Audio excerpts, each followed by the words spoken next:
Good morning, dear student. Welcome to all of you. This is the new point which I am going to start today. This is the point from the syllabus of Unit 3 only. So, in the last lecture, I have been completed the point of ECTD, Electronic Common Technical Document. Now, today we are going to start with the new point from the syllabus, that is the regulation for the combinational product or the combination product. Means here, basically, we have to study about the rules and regulation in concern of combination product. We have to study about the regulatory requirements for the combination product. We have to study about the guidelines given by the FDA in concern of and the combination product. So try to understand, student. This was in the point which we are going to start now. And as per this point, what we have to study, we have to study about the regulatory requirements, the regulations which are essential for the combination product. That thing we have to study here. Okay. So let's start with the first point, that what is meant by the combination product. Before we are moving on toward the actual rules and regulations, toward the study of actual rules and regulation in concern of combination product, firstly we will study about that what is meant by the combination product. Now try to understand the first point of this particular slide. What is meant by the combination product? This point, first one. Combination product is any product which is composed of the combination of any one of the following. That is drug and device combination, biological product and device combination, drug and biological product combination, or drug device and biological product is called as in the combination product. The combination of any of this class, the combination of any of this class can be called as in the combination product. यापैकी कुठल्याही प्रकाराचं जर combination तुम्ही वापरत असाल in the field of pharmacy, then this particular type of the combination it is called as in the combination product. Try to understand the first point. I am repeating once again. What is combination product? It is any product which is composed of the combination of any one of the following class, that is combination of drug and device, combination of biological product and device, combination of drug and biological product, combination of drug, device and biological product, are collectively they are called as in the combination product. Okay. Student, I will give you the example for the first one. Drug and device combination. मार्केटमध्ये बरेच drug and device combination आहेत. For example prefill drug delivery systems आहेत, जसं का insulin injecting pen. Now the pen is said to be the device and it was consisting of and the insulin. The insulin injecting pen हा कसला example झाला? Drug and डिव्हाइसचा example झाला. Okay. Then if you will study about the biological product and device, then in that case I will give you the device which are coated or which are impregnated within the biological products. Such a device are called as in the such a combination is called as in the biological product and device combination. Okay. There are also the combination of the drug and biological products, such as monoclonal bodies which are get combined within the therapeutic drug. They are said to be the examples of drug and biological product. तर या प्रकारचे जे कुठलेही combination असतील जे मार्केटमध्ये available आहे त्यांना आपण म्हणतोय कॉम्बिनेशन प्रोडक्ट. येतंय लक्षात? So this was the first point, that what is mean by the combination product. The definitions are there. खाली दिलेल्या पण डेफिनेशनच आहेत की कॉम्बिनेशन प्रोडक्ट म्हणजे काय. आता दुसरी डेफिनेशन लक्षात घ्या. दिस one. A product composed of two or more regulated components is called as in the combination product. A product which is composed of two or more regulated components such as drug device, biological product and device, drug and biological product, or drug device and biologic, which are physically or chemically mixed together, combined together to produce a single entity. When such classes of the materials are mixed together, they are combined together in order to form a single entity, then such a combination is called as in the combination product. This is the second definition.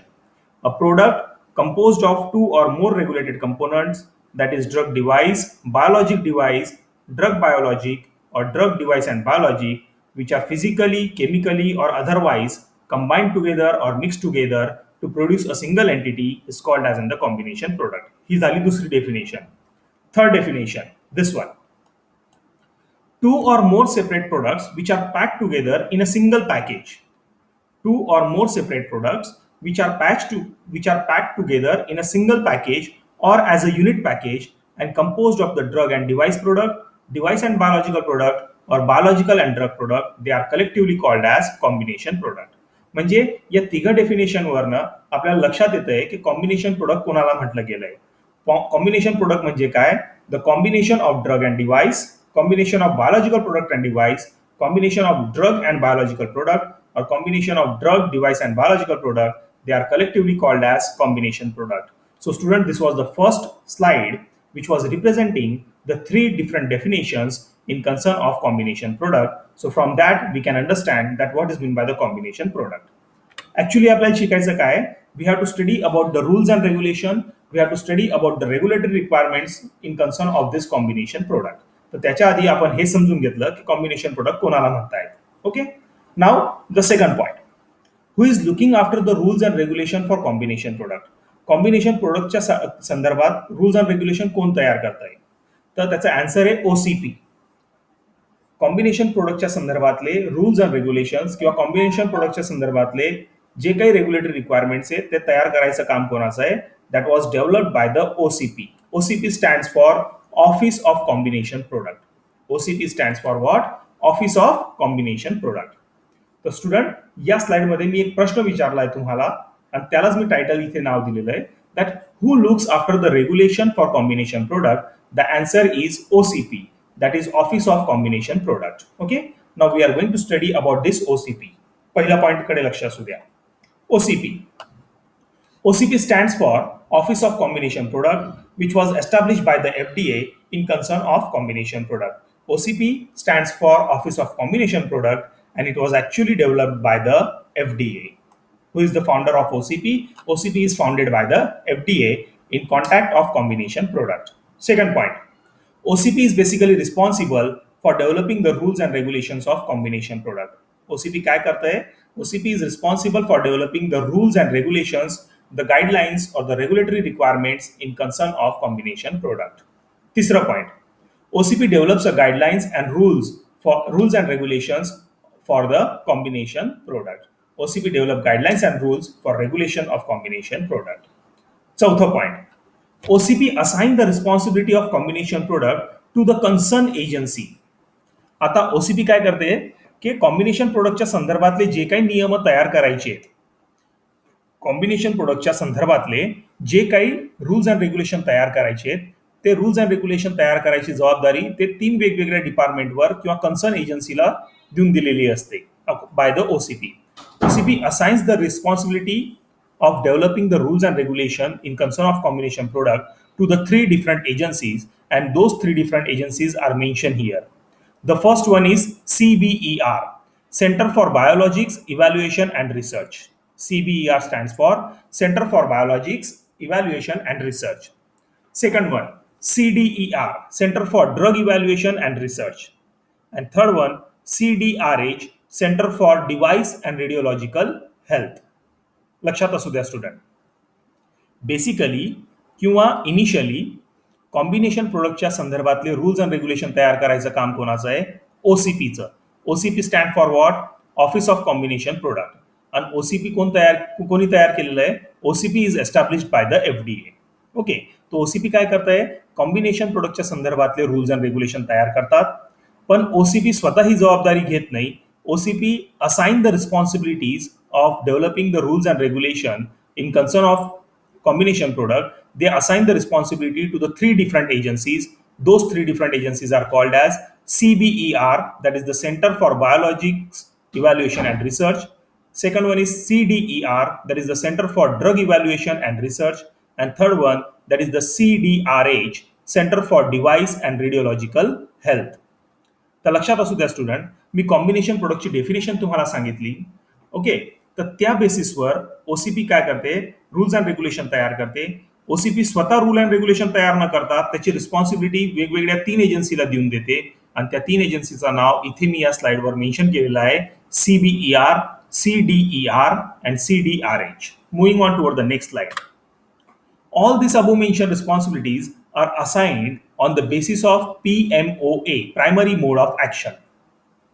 आता या responsibility कुठल्या बेसिसवर दिल्या गेलेल्या आहेत या 3 एजन्सीकडे? On the basis of primary mode of action of your combination product. Primary mode of action कोण देत आहे? जर समजून घ्या तुमचं कॉम्बिनेशन ड्रग आणि डिव्हाइसचं आहे. तुमचं कॉम्बिनेशन ड्रग आणि डिव्हाइसचं कॉम्बिनेशन आहे, म्हणजे ड्रग आणि डिव्हाइस हा कॉम्बिनेशन प्रोडक्ट आहे तुमचा.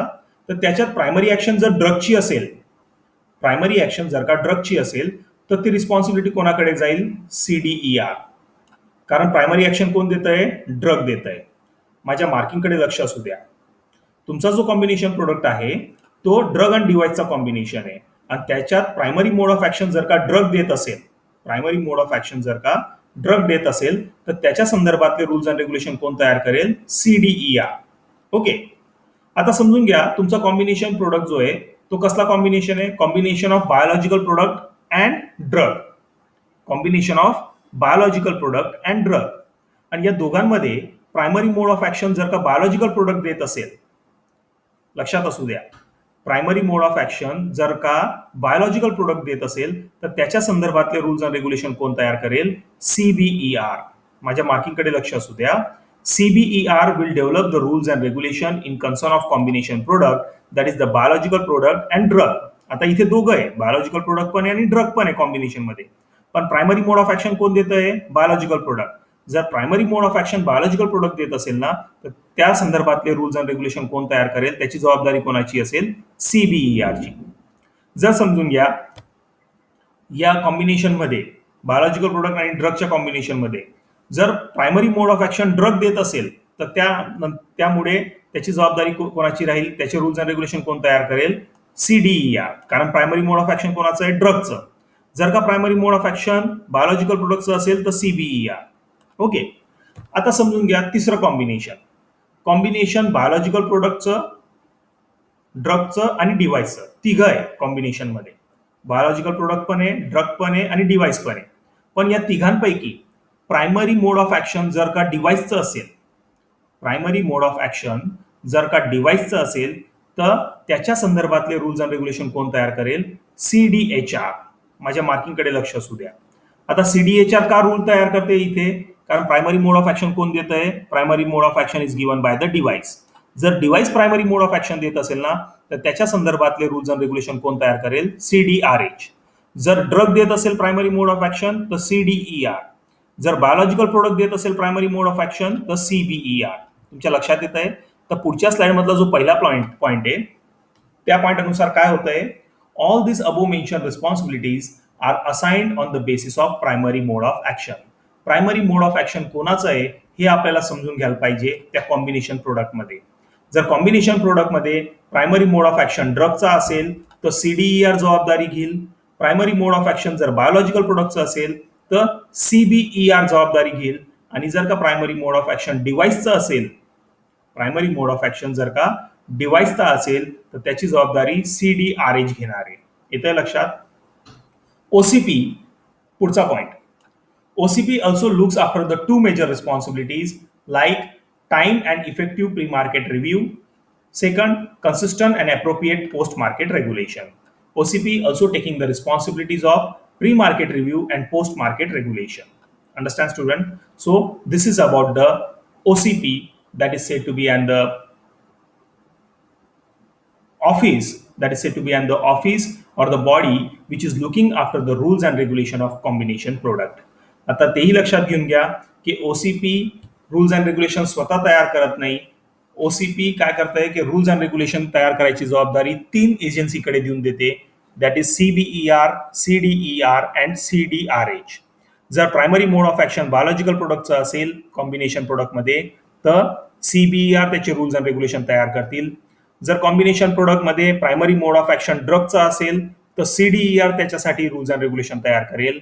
आणि जर का प्रायमरी मोड ऑफ ऍक्शन डिव्हाइसचं असेल कॉम्बिनेशन प्रोडक्टमध्ये तर त्याची जबाबदारी, त्या संदर्भातले रूल्स अँड रेग्युलेशन तयार करायची जबाबदारी CDRH ची असणार आहे. येतंय लक्षात? Moving on toward the next slide student.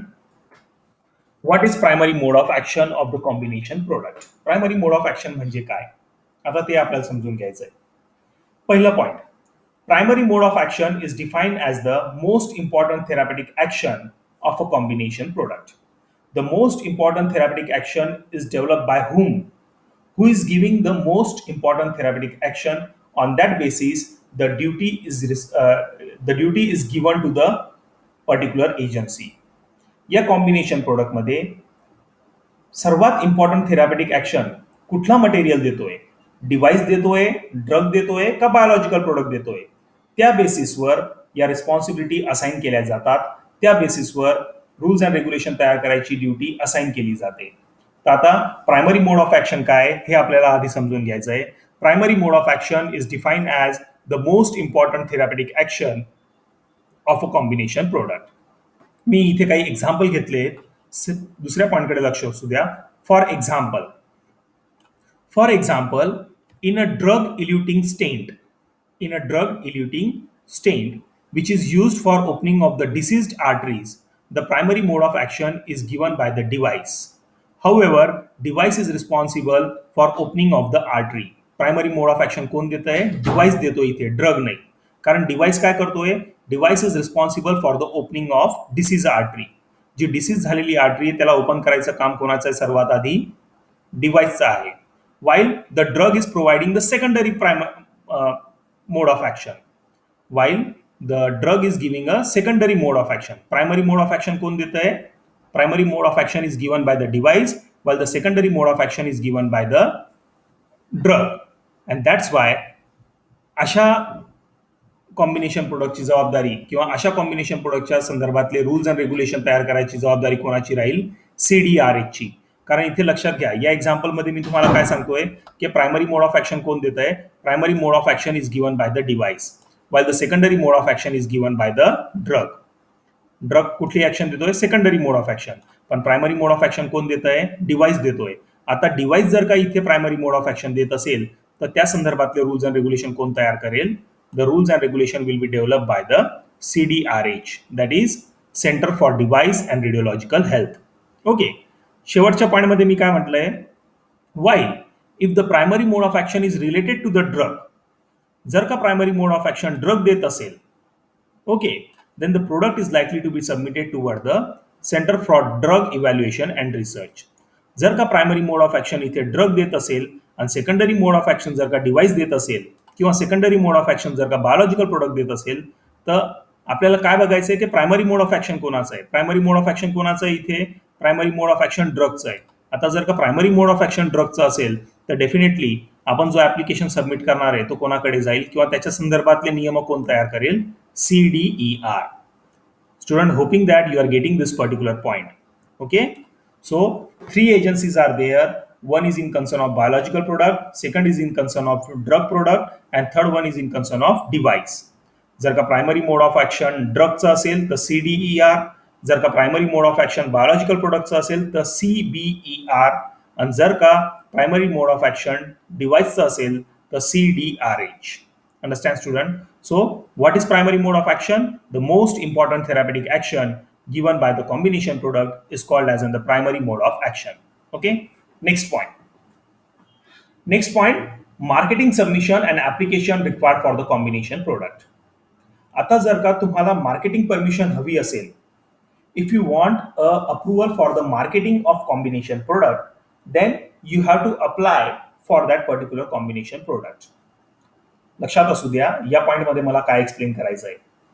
If you want a marketing authorisation in concern of your combination product, then you have to apply for that combination product, and that application is given out by means of under 3 applications, and that application is given out by means of under 3 different types of the application.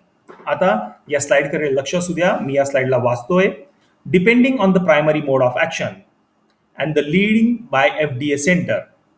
Depending upon the primary mode of action and the lead by FDA center, a manufacturer may be required to undergo the clinical trial using one or more of the following application. पहिला application आहे Investigational Device Exemption, IDE, for a device. हे कसल्या संदर्भात आहे? डिव्हाइसच्या संदर्भातला application आहे. Investigational Device Exemption. दुसरा ऍप्लिकेशन आहे IND, इन्व्हेस्टिगेशनल न्यू ड्रग ऍप्लिकेशन. तिसरा आहे NDA, न्यू ड्रग ऍप्लिकेशन. तर IND आणि NDA हे ड्रगच्या संदर्भातले आहे. ओके. आणि जर का डिव्हाइसच्या संदर्भातला ऍप्लिकेशन असेल, then we are going for IDE, that is the investigational device exemption. आणि तुम्हाला आठवत असेल, मी तुम्हाला मागच्या लेक्चरला शिकवलं होतं की जर का बायोलॉजिकल प्रोडक्टच्या संदर्भातलं ॲप्लिकेशन असेल, मी इथे मेन्शन केलेलं नाही या स्लाइडवर, पण जर का बायोलॉजिकल प्रोडक्टच्या संदर्भातलं ॲप्लिकेशन असेल तर तुम्हाला BLA बायोलॉजिकल लायसन्स ॲप्लिकेशनसाठी अप्लाय करावं लागेल. लक्षात असू द्या, ड्रगच्या संदर्भातले दोन ॲप्लिकेशन्स कुठले? IND आणि NDA. डिव्हाइसच्या संदर्भातला ॲप्लिकेशन कुठला? Investigational device exemption IDE. आणि बायोलॉजिकल प्रोडक्टच्या संदर्भातला ॲप्लिकेशन कुठला? BLA, that is biological licence application. मी इथे बायोलॉजिकल लायसन्स ॲप्लिकेशन बद्दल मेन्शन केलेलं नाही, पण चौथं ॲप्लिकेशन आहे that is BLA biological licence application. Understand, student? So these are the 4 different types of the applications which you have to apply or which you have to file if you want a marketing authorization for your combination product. आणि हे application आपण कुठल्या बेसिसवर करतोय? The application is again on the basis of primary mode of action. The application is again on the basis of primary mode of action of your combination product. जर primary mode of action डिव्हाइसचं असेल तर तुम्हाला IDE submit करावं लागेल. जर primary mode of action biological प्रोडक्टचं असेल तर तुम्हाला BLA सबमिट करावं लागेल. Okay, BLA. आणि जर का प्रायमरी मोड ऑफ ऍक्शन हा ड्रगच्या संदर्भातला असेल तर तुम्हाला एक तर IND किंवा NDA सबमिट करावा लागेल. Understand, student? Moving on toward the next slide. Regulatory requirement for combination product. What are the different types of and the regulatory requirement in concern of combination product that we have to study here? Requirements for the combination products are headed as follow. पहिला requirement, that is the product requirement. After identifying the need of the user and the stakeholder, the process of design development is required to be translated into the product requirement. After identifying the need of user and stakeholder, कुठल्या प्रोडक्टची need आहे मार्केटमध्ये, कस्टमरला कुठले product पाहिजे, त्या नीडला जर का तुम्ही आयडेंटिफाय करून घेतलं, after identifying the needs of users and the stakeholder, the process of design development is required to be converted, is required to be translated into the product requirement. Second point, multiple subunits of the combination products are required to be well defined to understand and to ensure that the product will perform as intended. Multiple sub units, तुम्ही combination product तयार करतायत ना, तर त्याच्यात वेगवेगळे sub unit राहणार आहेत. तर हे जेवढे सब युनिट राहणार आहेत म्हणजे multiple sub unit, the multiple sub units are required to be a well defined. तुम्हाला प्रत्येक सब युनिटला प्रॉपरली डिफाईन करावं लागेल in order to understand and in order to ensure that the product will perform as the intended. Third point, overall design input for the combination product should be with an intention that it is able to achieve the TPP, that is the target product profile. Overall तुमच्या प्रोडक्टची designing तुम्हाला या प्रकारे करून घ्यायची आहे की आपल्याला टार्गेट प्रोडक्ट प्रोफाईल तयार करता येईल. आपल्याला टार्गेट प्रोडक्ट प्रोफाईल तयार करता येईल. लक्षात असू द्या मला काय एक्सप्लेन करायचं इथे. Student, what I want to explain, when you are developing a combination product, जेव्हा तुम्ही एखादं कॉम्बिनेशन प्रोडक्ट तयार करतायत ना, तर तो कॉम्बिनेशन प्रोडक्ट तुम्हाला या प्रकारे तयार करून घ्यायचा आहे की आपला टार्गेट अचीव व्हायला पाहिजे. प्रोडक्ट प्रोफाईलच्या संदर्भातला जो टार्गेट आहे तो टार्गेट आपल्याला अचीव करता यायला पाहिजे. Means the overall designing of the combination product should be in such a manner that we should be able to achieve the TPP, that is target product profile. So this is the first regulatory requirement in concern of product, which is headed as product requirement. Second, drug performance requirement. Requirement that focus on the drug alone. Typically describe how the molecule and the formulation need to be configured so that the drug will have its desired effect once it is interacting with the patient. Those requirements often include pharmacokinetics, pharmacodynamics, and other pharmacological performance definition. आता दुसरी requirement कसल्या संदर्भात आहे? The second requirement is in concern of drug performance. Means here we are focusing on the drug only. आपण कशावर focus करतोय? We are focusing on the drug only.